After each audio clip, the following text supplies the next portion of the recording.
देख रहे हैं ARK न्यूज। लगातार खबरों से अपडेट रहने के लिए चैनल को सब्सक्राइब जरूर करें। जालौन के कालपी में प्राचीन महादेव मंदिर में हुआ रुद्राभिषेक एवं धार्मिक अनुष्ठान का कार्यक्रम।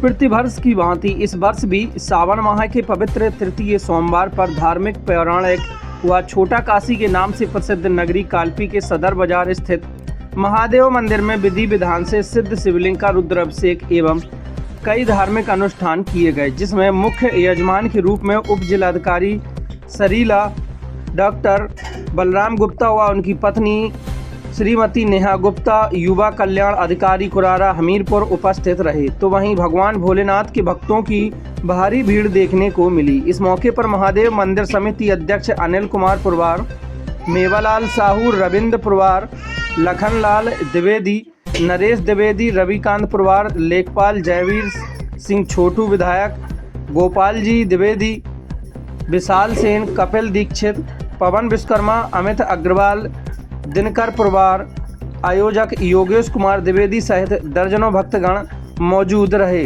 रुद्राभिषेक एवं धार्मिक अनुष्ठान पंडित गौरव शुक्ला द्वारा कराया गया। हमारे संवाददाता सुरेंद्र राठौर की देखें जालौन से ये खास रिपोर्ट।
आज महादेव मंदिर में जो रुद्राभिषेक हुआ है, इसके महत्व के बारे में बताएं विस्तार से।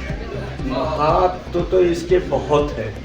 सबसे पहला आप प्रकाश डालें कि ये सावन का जो महीना है, सावन के महीने में कहते हैं एक माह के लिए, एक महीने के लिए भोले बाबा इस मृत्यु लोक इस धराधाम में आते हैं, इस धराधाम में आते हैं और भक्तों का परम कल्याण करते हैं। रुद्राभिषेक जो आप कह रहे हैं, जो भी व्यक्ति कोई भी हो, अगर एक अष्टाध्यायी से परिपूर्ण रुद्राभिषेक करा लेता है तो कहते हैं कि सावन के महीने में उसे 1.25 लाख महामृत्युंजय का फल मिल जाता है। माने अकाल मृत्यु अगर जिसकी हो रही है, एक रुद्राभिषेक करने से उसकी मृत्यु टल जाती है। रुद्राभिषेक के प्रमाण तो कई हैं, लेकिन सर्वोत्तम जो रुद्राभिषेक है वो दुग्ध की धार से है। दुग्ध की धार से कोई भी करता है, उसके जीवन में एक भी कलमश नहीं रहते, जीवन में कोई भी परेशानियां नहीं रहती हैं, सारे जीवन की परेशानियां समाप्त हो जाती हैं।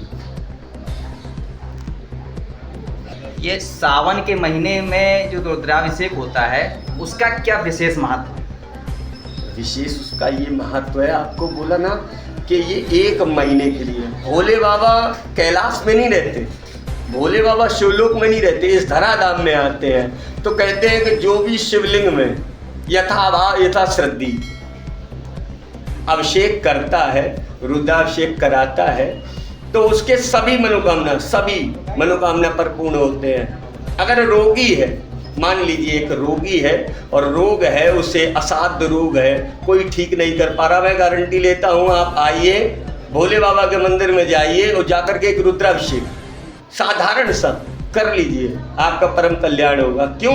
क्योंकि ये 1 महीने के लिए भोले बाबा इस धरा पर आते हैं। अच्छा महाराज जी, रुद्राभिषेक करने का क्या नियम है? नियम तो बहुत हैं। 16 मंत्र से भी रुद्राभिषेक किए जाते हैं, 100 मंत्रों से भी किए जाते हैं, अष्टाध्यायी और महारुद्राभिषेक।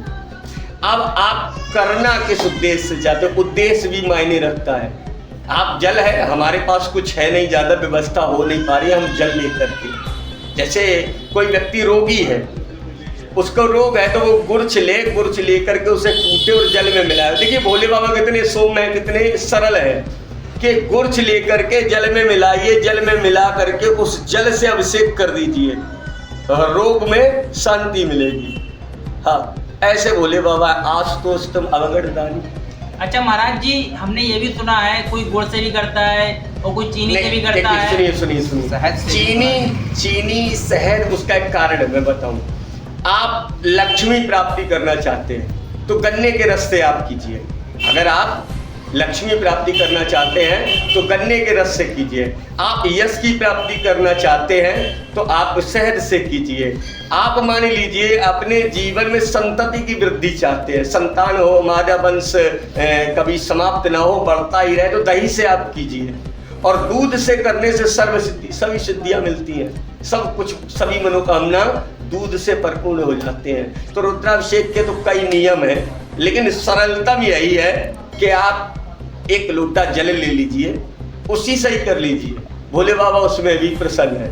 लेकिन अगर अष्टाध्यायी से आप करते हैं, जो महादेव मंदिर में हुआ है ये रुद्राभिषेक, इससे परम सौभाग्य की प्राप्ति, परम कल्याण की प्राप्ति होती है।